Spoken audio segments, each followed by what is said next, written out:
Have you ever played a video game? Have you ever played a video game with a character creator? Have you ever decided to make one of your friends in a video game just a cute little avatar, a little homage to your homies, something where you can just be looking at them and be like, oh man, look at my friend doing magic spells and cool combos and doing shit that they can't fucking do IRL. You ever done that before? I've done it before. In Dragon's Dogma 2, I made my homie Cisco. That was my goat. That was my pawn. That was my mans. That was my right hand man. That was my best friend. That was my traveling buddy. He did everything with me. Where I went, he went. Where I struck, he struck. Where I said go, he went go. Everything, man. Everything. We did everything together. That was my mans, man. We did it all. We saved the world together multiple times. But this story, I'm telling you today, this is the complete opposite. This is the antithesis of what happened in Dragon's Dogma 2. This is the story of how Rise of the Ronin made me ghost my friend on Christmas. Okay, so the story begins in Rise of the Ronin. In the beginning, you make two characters, your main character and your blade twin. And I was like, wow, okay, this is really cool. I'm gonna make a homie and, we're gonna travel together. Now, I was not playing this under the guise that it will be like Dragon's Dogma 2. I just use that as a frame of reference. So I made my friend Chocolate in the game. She was the blade twin. My main character was another friend that I made, but ain't about them. Chocolate, my friend Chocolate, was my blade twin.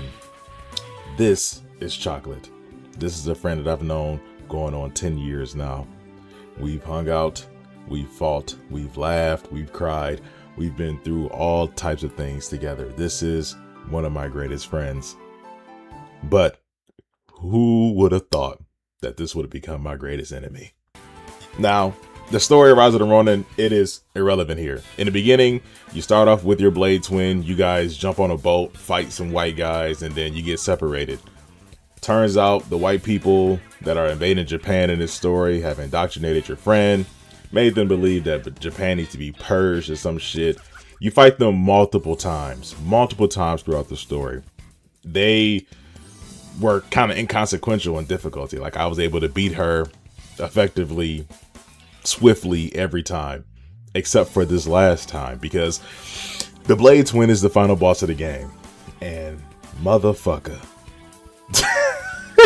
I can't even begin to explain the agonizing hour and 45 minutes I went through to put Chocolate down for good. Oh shit. Come on, Chocolate. I will defeat you.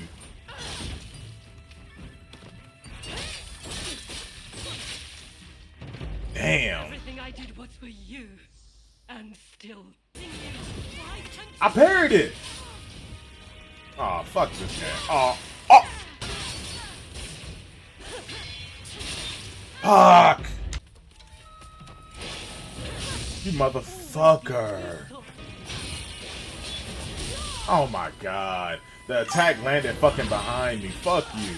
You gotta be fucking kidding me. You gotta be fucking kidding me. You gotta be fucking... This fucking game sucks. So, with Rise of the Ronin, it's a Souls-like. People don't like to admit that, but it's a Souls-like. So in this game, it's a parry. It's parry slop. So it's all about parrying the attacks to break down the opponent's stamina bar and doing a big hit to take them out. Now with this final boss, I will admit, Chocolate did not have that much health. Her health was actually not that high. And I knew that because in the beginning of the fight, you guys have like a mini standoff. And in this mini standoff, I took the opportunity to take out my rifle and shoot her in the head like 3 times. And it did like 15%. And I don't have a build. I don't have a super broken gun or any of that shit. Honestly, I think my equipment was actually probably lacking for the end of the game. But nonetheless, she doesn't have that much health. But she is the epitome of a glass fucking cannon. This motherfucker has so many techniques. She has feints. She has like dash attacks, charge attacks, delayed attacks, air attacks, explosions. Oh my god, mix-ups. I was literally getting mixed. She was doing attacks, and then the first half of the attack was something familiar, but the second half was a different finisher. And she was, oh my God, the attacks were coming out so fast. She had 10 hit combos that had different delays in the middle of it. It was like fighting a fighting game character. It was like Chocolate was a Evo Grand Slam multi-time champion, and I was just some motherfucker that just picked up the game. And she was just beating my fucking ass, and I'm just struggling to survive. This was horrible. As you can see on this video, she's beating my fucking ass over and over and over. And every time you fucking die, she says one of the same two things over and over and over. Everything I did was for you, and still did was for you, and still I had wanted to show it to you. The sight of this country burning. Everything I did was for you, and still. Okay. And for some reason, Chocolate is a bad voice actor, so it fucking sucks, and having to hear the same thing over and over and over for almost 2 fucking agonizing hours. The game's offering, put it on easy, put it on easy. The game's begging me to put the game on fucking easy. No. No. Because I abide by the rule of rawness and swag. If you don't know what it is, I'm going to tell you. The rule of rawness and swag is you don't do builds. You don't optimize shit out of the norm of, oh, this weapon does 15 more damage, let me put this on. We don't do none of that nerdy numbers crunching bullshit. We get good at the game and we beat the fucking game with skill alone. And this is the worst way you could play one of these fucking games. Do not do this shit. Do not do this. Do not do this. Do not do this. It is horrible. It is horrible. But eventually I did beat her.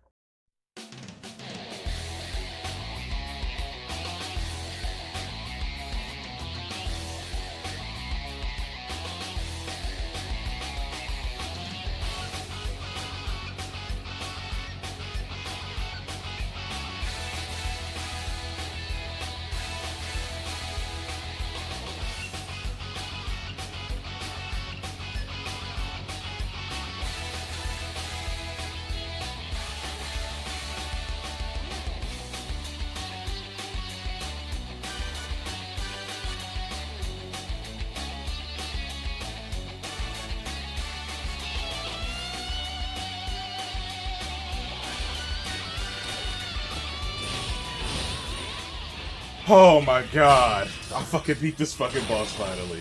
And once I defeated her, once I severed that bond, I felt nothing.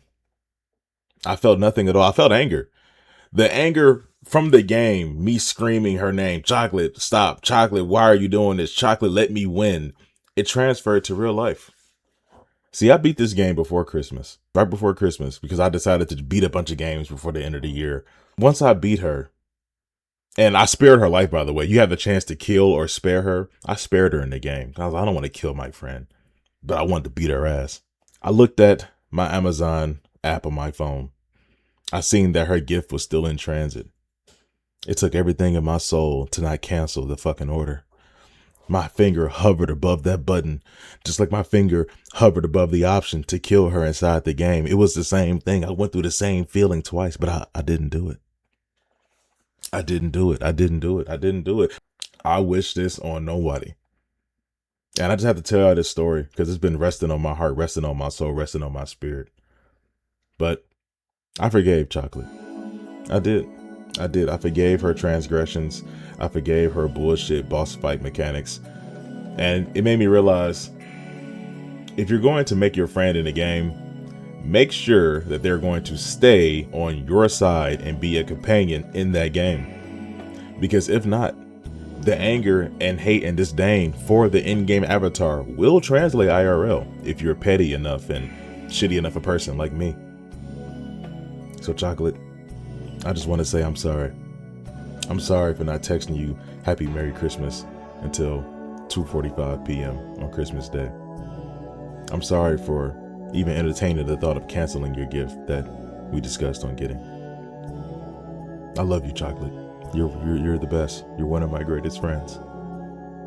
But you're a fucking asshole inside the game, and your boss fight is fucking bullshit. And I should have killed you in the game. Anyway, just wanted to share that little story with y'all. It will be my last video of 2025, probably. So, on to next year. to bigger and better videos, to more ambitious projects that I won't be doing probably. I'll just be sitting in front of my computer and recording day one in one day, everything done in one day, one take. Anyway, hug your family, love your friends, and talk to you guys later. Peace.